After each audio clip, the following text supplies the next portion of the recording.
बाज जो पक्षियों का राजा होता है, जिसे लोग ईगल कहते हैं कि बाज के पास बहुत ताकत होती है और बाज का एक अलग ही रुतबा होता है। पर हर सफल इंसान के पीछे या हर सफल चीज़ के पीछे एक कड़ा संघर्ष होता है और बहुत कठिन मेहनत होती है।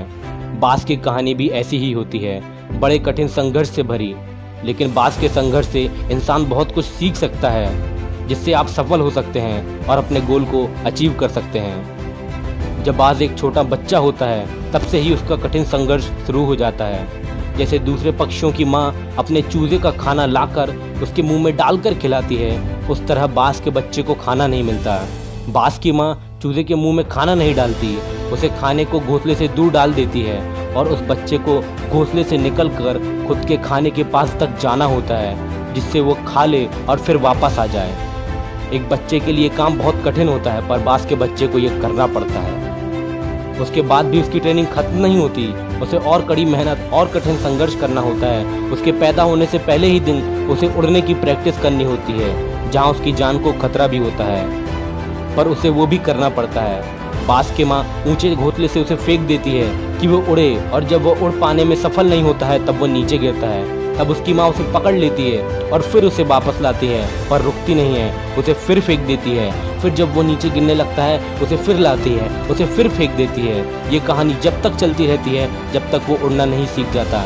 ऐसे ही नहीं बाज आसमान में उड़ता है। बाज के एक कठिन संघर्ष के और कठिन मेहनत के बाद वो इतनी आसमान की ऊंचाइयों तक उड़ता है जहाँ उसे कोई छू ना सके, जहाँ उसके पास तक कोई पहुँच ना सके।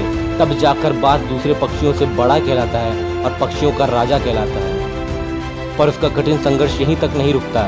इतनी मेहनत करने के बाद भी उसकी कठिनाइयों का दौर खत्म नहीं होता है। जब बाज 40 साल का होता है तब वो बूढ़ा होने लगता है, कमज़ोर हो जाता है, उसके नाखून खराब हो जाते हैं, उसके पंखों में उतनी ताकत नहीं होती कि वो उड़ सके।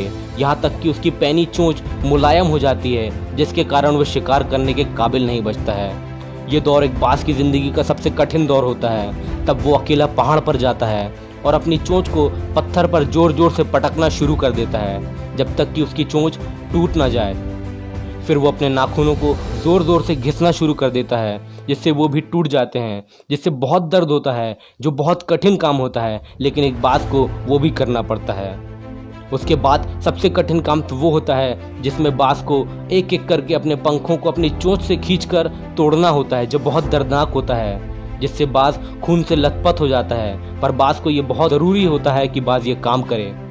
और इतना ही नहीं, यहाँ तक कि वो मरने की स्थिति में भी आ जाता है, फिर भी उसे ये काम करना पड़ता है। और इस काम के बाद फिर एक समय आता है जिसमें बाज को नई चोंच मिलती है, उसके नाखून उगते हैं और फिर उसके नए पंख आ जाते हैं, जिससे बाज एक जवान पक्षी की तरह उतनी ही ताकत पाता है जब वो जवान होता है। बाज के पास फिर अपनी ताकत वापस आती है और वह 40 साल तक और जिंदा रहता है, और इसके कारण बाज पूरे 80 साल तक जीता है। बाज का यही कड़ा संघर्ष उसे पक्षियों में राजा का दर्जा देता है। बाज की कहानी ये बताती है कि दुनिया में और समाज में एक अलग पहचान बनाने के लिए कड़े संघर्ष की ज़रूरत होती है, जिसमें दर्द और परेशानी तो बहुत होती है, लेकिन उसे झेलना पड़ता है।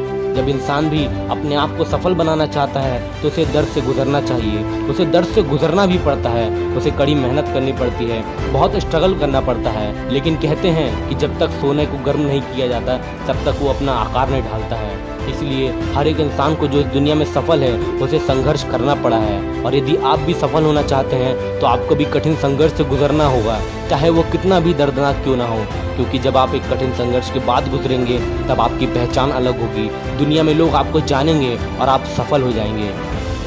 दोस्त, मोटिवेशन देने के लिए तो मैं होता हूँ, लेकिन अपने कठिन रास्ते को तुम्हें खुद बनाना पड़ता है और खुद को सफल बनाना पड़ता है। फिर दोस्त, आज का वीडियो यहीं तक था। वीडियो अच्छा लगे तो लाइक कर देना, मेरे चैनल में नए हो तो सब्सक्राइब कर देना। आपके हर एक सब्सक्राइब से मुझे मोटिवेशन मिलता है, जिससे मैं और अच्छी वीडियोज़ बनाता हूँ। Thanks for watching my friend.